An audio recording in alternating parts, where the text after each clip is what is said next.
I do not know what everything that's happened in Ernest Allen's life. I do not know why he decided to use cocaine in the 80s. I don't know if he did stop using cocaine after that. Don't know why he decided to use cocaine, admittedly, in 06. I don't see why he should be rewarded for that. It's a choice. It's a decision. It's against the law. Now, not everybody agrees with everything in the drug laws, and I'm not asking you to, but I think it's clear that regardless of whether you agree with those laws, they are there for at least some reason.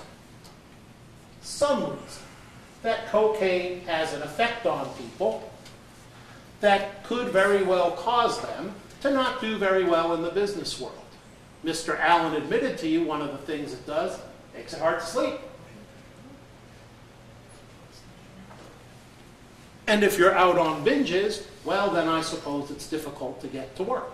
But Mr. Allen is more than an employee. He's the owner. And can you honestly believe that if there's 30 employees at this company and 50 employees at that company, that they can't go about the job of doing these restorations, whether Ernest Allen is available or not? And do you honestly believe that Raquel Jones and other insurance companies would stop sending business to Ernest Allen? Why? Why would they do that?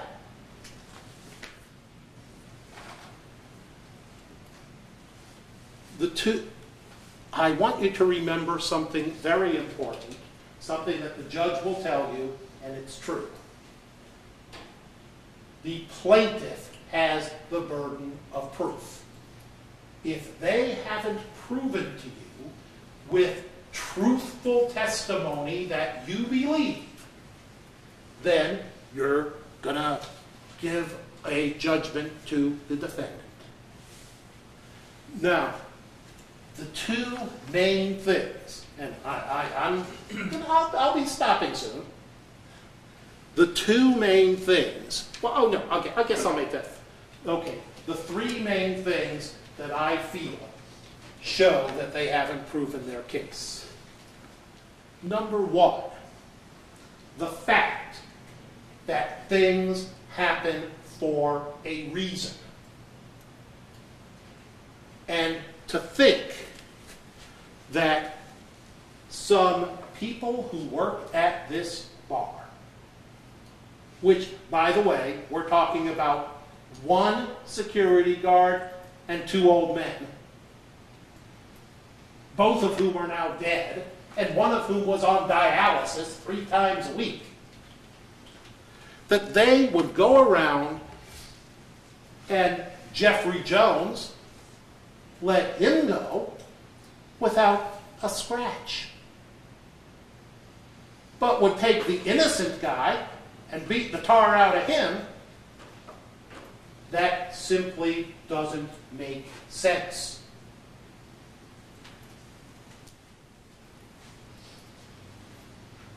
Secondly, the timeline.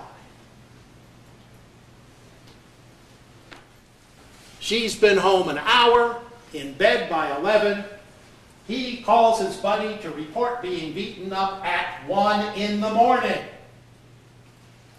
Doesn't that suggest that this is not rushed out the door and beaten, but instead a very significant delay in time, suggesting the strong possibility that he went somewhere else? I'm not saying that he wasn't beaten by somebody, but why wouldn't it be the guy that was mad at him? Or why wouldn't it be some activity at some other bar or crack house? Finally, the final thing that I submit to you shows that they haven't proven their case. The credibility and character of Mr. Ernest Allen himself. Did he get on stand and tell you the truth, the whole truth, and nothing but the truth right from the start?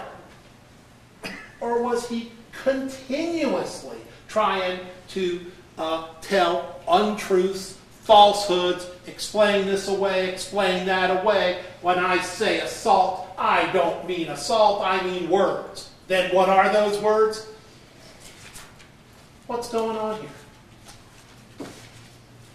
So folks, although I would love to keep going on, I think I pretty much made my point.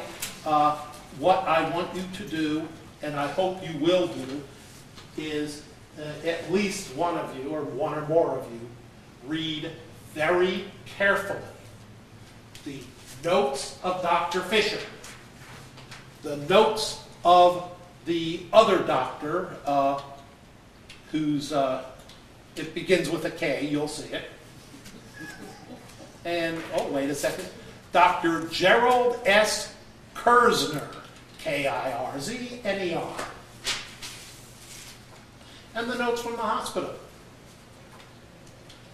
And you can ask yourself, do those notes reflect a consistent pattern of honesty and believability by Ernest Allen, or do they reflect something else altogether? And at the beginning of this closing, I mentioned something, which is this, that normally if a person's going to lie, it's because they have a reason to lie. And if they have no reason to lie, then they're probably not going to lie. So folks, that's the argument. The case is important to everybody. Please consider it carefully for both sides. And when Mr. Brewer gets up here, he's going to have a chance to say a few more things. I'm not going to get a chance to come back up and say anything else, because otherwise we'd be here for days. So, and we've already been here for too many days. So just try, when you're back in that jury room, to imagine to yourself what I would be saying in response if I had that chance. Okay, thanks very much for your attention.